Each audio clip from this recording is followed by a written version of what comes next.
জনাব সালাউদ্দিন দোলন বাংলাদেশের চাকরি সংক্রান্ত মামলার প্রধান বিশেষজ্ঞ, তিনি এই মামলায় ছিলেন। জনাব মোহাম্মদ সিদ্দিকুল্লাহ ছিলেন, আমাদের ব্যারিস্টার মুনতাসির আহমেদ সাহেব ছিলেন, আমি ছিলাম। সবচেয়ে বড় কথা যে সরকারের পক্ষে, রাষ্ট্রের পক্ষে জনাব মোহাম্মদ আসাদুজ্জামান, বিজ্ঞ অ্যাটর্নি জেনারেল, তিনিও অ্যাপিয়ার করেছেন। আমরা পবিত্র মাহে রমজানের কারণে আমরা আপাতত আমরা গণসংযোগের মধ্যেই আমরা সীমাবদ্ধতা রাখতেছি, কারণ জনগণের দুঃখ দুর্দশার কথা চিন্তা করে আমরা অন্য কোনো প্রোগ্রামে আমরা যাচ্ছি না।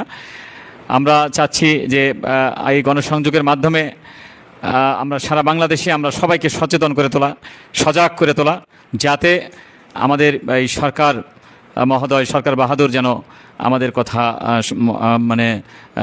মনে করে, আমাদের সমস্যার কথা মনে করে, আমাদের দুঃখ দুর্দশার কথা মনে করে তিনি যেন আমাদের দাবিটা যেন মেনে নেন, আমাদের দাবি মানার ব্যাপারে তিনি যেন আবারও যেন একটা কমিটি করে দেন, সেই কমিটির মাধ্যমে যেন আমরা এর সুফল আমরা যেন পাই। তো আমরা সারা দেশব্যাপী কর্মচারী ভাই বোনদের উদ্দেশ্যে বলবো যে আপনারা বসে না থেকে প্রত্যেকটা অফিসে আপনাদের লিফলেট বিতরণ করুন এবং মানুষকে, কর্মচারীদেরকে সচেতন করে তুলুন, যাতে আমরা ঈদ পরবর্তী সময়ে আমরা কোনো প্রেস কনফারেন্সের মাধ্যমে আমরা পরবর্তী কর্মসূচি ঘোষণা করতে পারি। এই পরবর্তী কর্মসূচি যেন বাস্তবায়ন হয়, সেদিকে আমাদের লক্ষ্য রেখে সবাইকে মাহে রমজানের শুভেচ্ছা জানিয়ে আমি ভিডিওটি চলাকালীন সময় আপনাদের কাছে আবারও রিকোয়েস্ট করতেছি, এখন পর্যন্ত যারা আমাদের এই চ্যানেলের নতুন সদস্য রয়েছেন তারা অবশ্যই চ্যানেলটি সাবস্ক্রাইব করে পাশে থাকা বেল আইকনটি অল করে দিন। পরিষদ ইতিমধ্যে বিভিন্ন কর্মসূচির মাধ্যমে বৈষম্যমুক্ত নবম পে স্কেল এবং মর্গ ভাতার দাবি জানিয়ে আসছে। সেই কর্মসূচির ধারাবাহিকতায় আমাদের বিভিন্ন অফিসে লিফলেট বিতরণ এবং জনসচেতনতা বৃদ্ধির উদ্যোগ চলমান রয়েছে।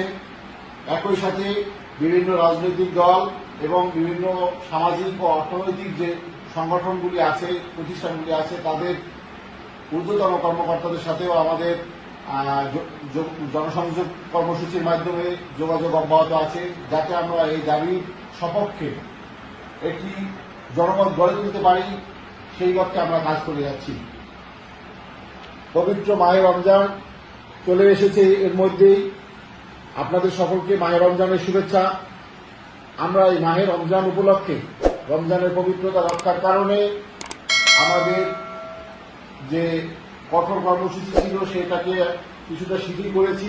অন্তর্বর্তীকালীন সরকার যে মেধার যে বৈষম্য বিরোধী আন্দোলনের কারণে, আপনারা সবাই জানেন যে বৈষম্য বিরোধী আন্দোলনের কারণে বিগত আওয়ামী লীগ সরকারের পতন হয়েছিল।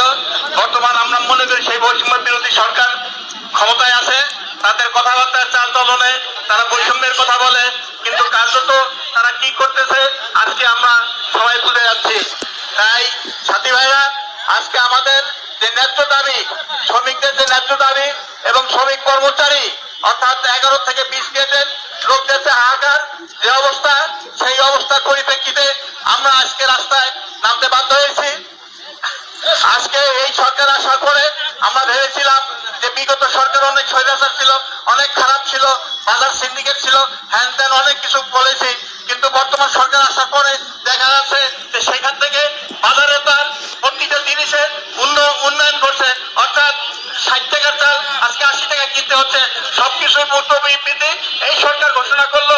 আমাদের তো দাবি ছিল পে কমিশনের একটি সরকার দেশ চালায়, সেই সরকার 2015 সালে একটা পে কমিশন দিচ্ছে আইন অনুযায়ী, অন্যান্য দেশের নিয়ম অনুযায়ী এবং বাংলাদেশের নিয়ম অনুযায়ী 2020-এ আমাদেরকে আরেকটি পে কমিশন দেওয়া উচিত ছিল, নিয়ম ছিল এবং আইনও ছিল, কিন্তু সেটা বিগত সরকার দেয় নাই।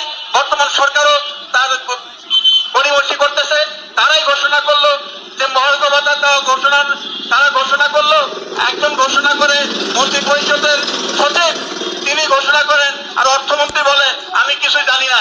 গতকাল দেখলাম যে তিতুমির কলেজ আর কোন কলেজ নিয়ে একটা বিশ্ববিদ্যালয় হবে, আর আজকে দেখতেছি আর সেই অর্থ উপদেষ্টা বলতেছেন যে শিক্ষা উপদেষ্টা বলতেছেন ঢাকা বিশ্ববিদ্যালয় আমাদের সাথে কোনো কথাবার্তা বলে নাই।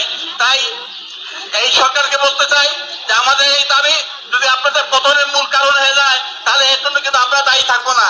আপনারা আপনাদের নিয়ম মোতাবেক চলেন, আপনাদের কথা, আপনারা যে ওয়াদা করছেন সেই কথাবার্তাগুলো আপনি সঠিকভাবে বলেন এবং সঠিক বাস্তবায়ন করেন, এটাই সবাইকে তার মূল্যবান বক্তব্য দেওয়ার জন্য। আসসালামু আলাইকুম বন্ধুরা, এরকম নিত্য নতুন মহার্ঘ ভাতা এবং সরকারি চাকরির বিভিন্ন বিষয় সম্পর্কে আপডেট পেতে আমাদের চ্যানেলটি সাবস্ক্রাইব করবেন। এছাড়াও সরকারি চাকরির সার্কুলার পেতে এবং বিভিন্ন লিখিত পরীক্ষার প্রশ্ন পেতে আমাদের পাশে থাকবেন, সাবস্ক্রাইব করবেন এবং বেশি বেশি লাইক করবেন যাতে আমি ভিডিও বানাতে আগ্রহী হই। ধন্যবাদ।